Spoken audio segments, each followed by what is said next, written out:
Nico, welcome back. Thanks for visiting. We love having you here. Tell me, what have you been up to since you arrived in Melbourne? I arrived Wednesday, just went to St Kilda lunch. That was the main thing. Just want to see the beach a little bit. And from then on, it's been flat out really the whole weekend. You know, doing some stuff for sponsors, preparing for the race weekend, because it's pretty intense information-wise also, all the stuff we need to get through. Yeah, and that's it. So not much time to chill out. Does your training regime continue throughout a race weekend? Do you still head to the gym during the day, or are you just too busy?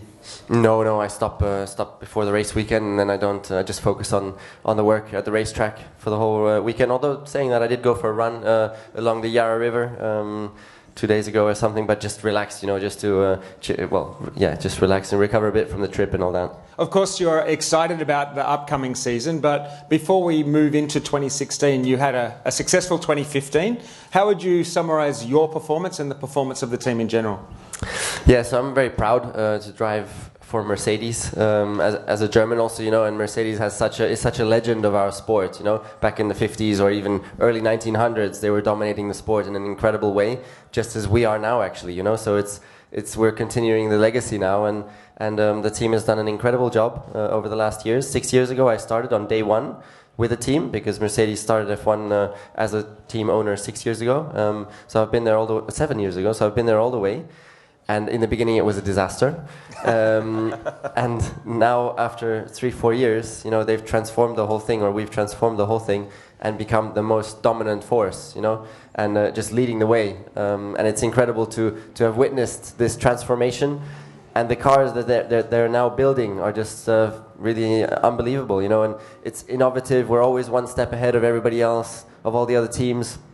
So it's spectacular to see, and they're all trying as hard as they can to copy us, to try and get closer to us, and they just don't manage, And even yesterday, we saw that we're still ahead. Early days in the season, but for the first qualifying, it was clear that we're still the fastest car, and Ferrari is still behind, which is the most important. We don't like the red cars, as I'm sure you don't either.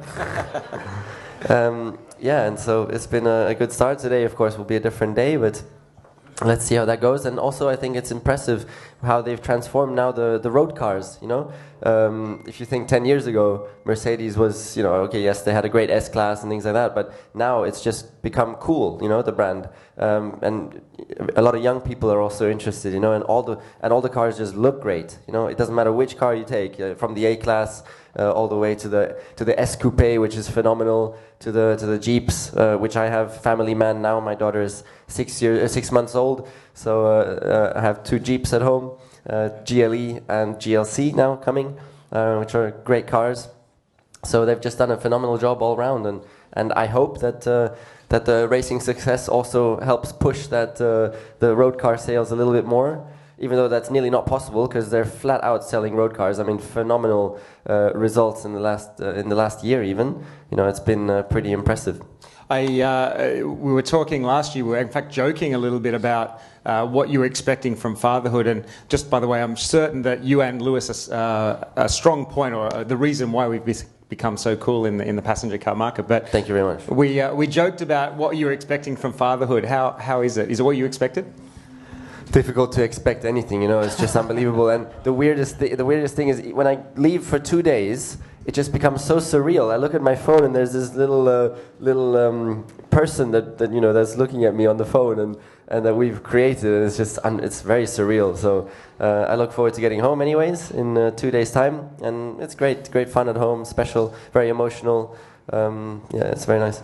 You're from a racing background. Your father was obviously very successful as well. Do you have competitions on who can change the nappies the fastest or anything like that? I'm down to 2.9 seconds, so I'm champion in that district. Unbeaten, actually. Do you have helpers, or is it on your own?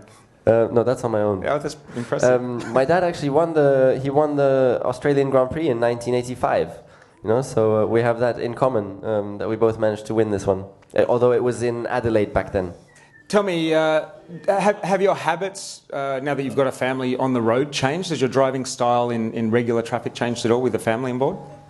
Well, fortunately on the track it's not changed, no, because there's only one way, which is to go slower, I think, if you get a child. And on the road, in general, I just think a little bit more about my responsibilities now. Long term also, I think about making sure that she will get all the opportunities in her life. Those are just a few more thoughts that I now have, which I never used to have. Looking forward to your other AMG, your race car, your weekend AMG. What's changed between this year's car and last year's car for you from a driver's point of view? It's just an evolution, you know, they've just improved it further because the rules have stayed the same, so the car is pretty much the same, just a few more bits and pieces on it, and it just goes a lot faster. I mean, yesterday we were 2.5 seconds quicker than last year. So 1 year ago in qualifying Melbourne to 1 year later, 2.5 seconds, which is just crazy. Just with development, you know, and we have 1,300 people working on these two race cars.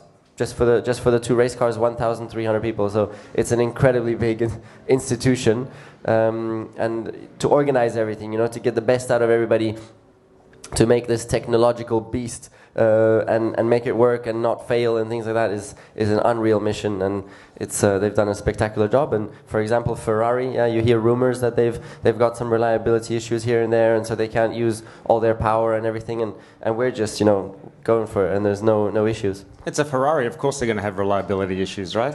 I didn't say that, but yes, you're right.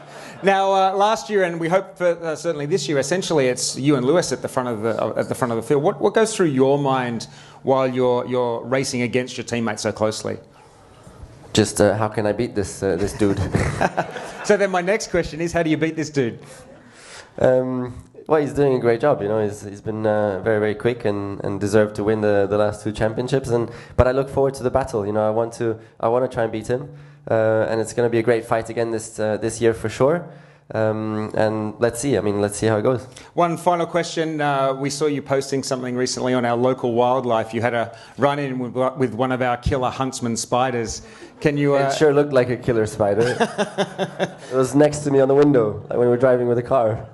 And then it's not you know, even not that funny that I then hear that it's one of the it's a major cause of road accidents in Australia. These sort of spiders, you know, so which I can fully understand because I jumped. All right, well, listen, we know you're going to be fighting all weekend at the front of the field, and everybody here in the Star Lounge will be cheering for you. Ladies and gentlemen, please put your hands together for Nico Rosberg. Thank you. Have an awesome day. Bye-bye.